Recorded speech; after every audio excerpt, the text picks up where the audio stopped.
And if this is worrying those who invest in cryptocurrencies, again, they'd have a funny way of showing it. They're all up, and they have been up. Because over the last month, they're recouping about a third of the ground that was lost.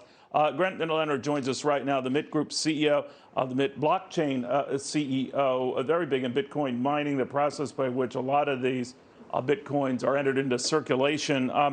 You know, Grant, I was thinking of you and fascinating your background and how you looked at this as a promising avenue before many did. And then lo and behold, I'm reading USA Today today, and there's this, full pell-mell push among millennials in particular, diving into the crypto craze. Does that worry you when it gets to be that frothy?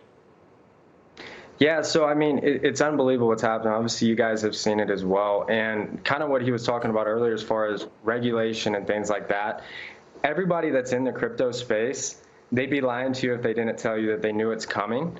And I think good regulation would actually be pretty good when it comes to crypto, because there is bad scams, there is bad things. But what I think's happened is, like they mentioned earlier, is this is going to become a $2 trillion business and maybe even potentially a $10 trillion business.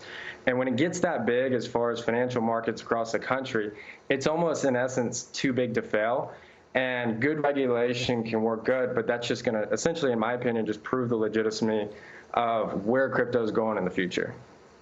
You know, Grant, I get the impression, though, that at least if the SEC chief had his way, he'd kill this in the crib. And to your point, it's no longer in the crib. At least it's at the toddler menacing stage. I'm just wondering if it's too late to shut it down, if that indeed is his goal.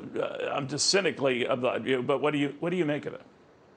Yeah, I agree 100%. I think it's too late. And when you have some of the most powerful people in the world, and now Wall Street's into it, which I think is almost eliminates the SEC or anybody else from stopping it, but also some of the biggest companies worldwide. You have countries adopting it.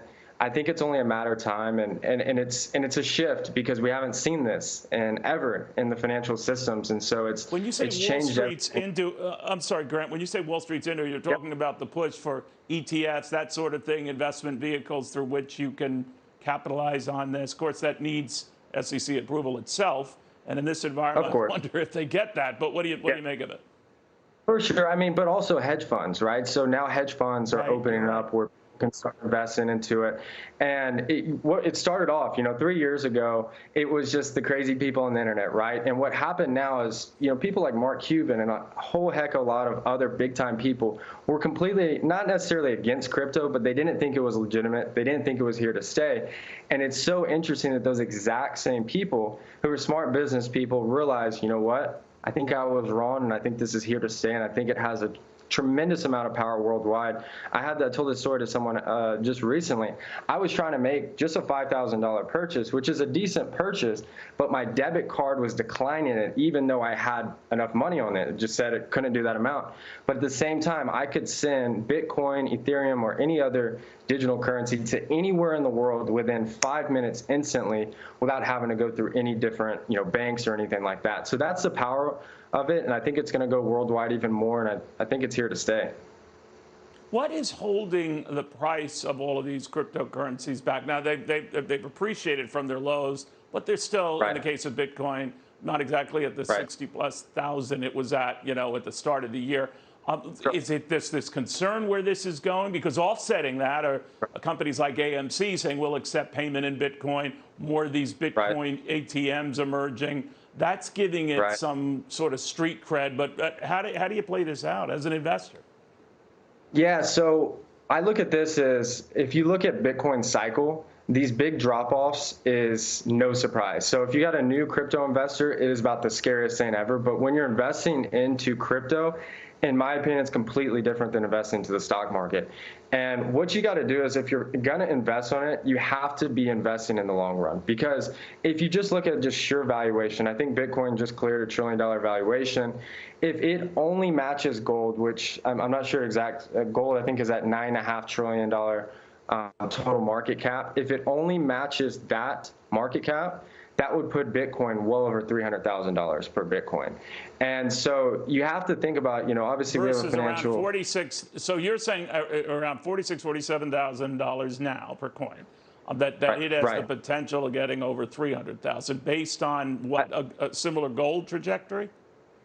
Yeah, just I mean, we look at it as essentially digital gold, and so if you look at Right. just a few, the power of it, because if you look at just major fiat currencies like the yen or like the euro, the U.S. dollar, but when you take into effect all the other countries throughout the world, they don't have as powerful of a currency as maybe those three currencies and maybe a few others, and so I think we're going to see the landscape of the way money works change because it's going to become way more of a world economy because you know this is we can pick up the phone and talk to any single person in the entire world instantaneously through the internet. Now we're able to essentially do the same with money. So it's going to be interesting to see what happens. What do you and how do you advise then, Grant, guys who want to be like you? You know, you were brave doing this when no one was, to your credit. But there are a lot of people here, see your success, oh, I can do what Grant did. What do you tell them Right. and how much money you, for want of a better term, risk, but how you play this? Yeah, absolutely. So for anybody that's trying to do it, I would say is number one, bet on yourself. Two is every single question to almost nearly any answer that you could ever want is now in the palm of your hands with your phone. So like I've built like one of the fastest growing solar companies in the state of Texas. And a lot of the principles and things I learned from it was directly from the internet and then applying it. Same thing with crypto is that's why we're seeing a lot of the younger generation on it. Maybe the older generation now they're kind of getting around to it because millennials are glued to their phones, they're glued to the internet, they're glued to social media, and they're seeing what's happening.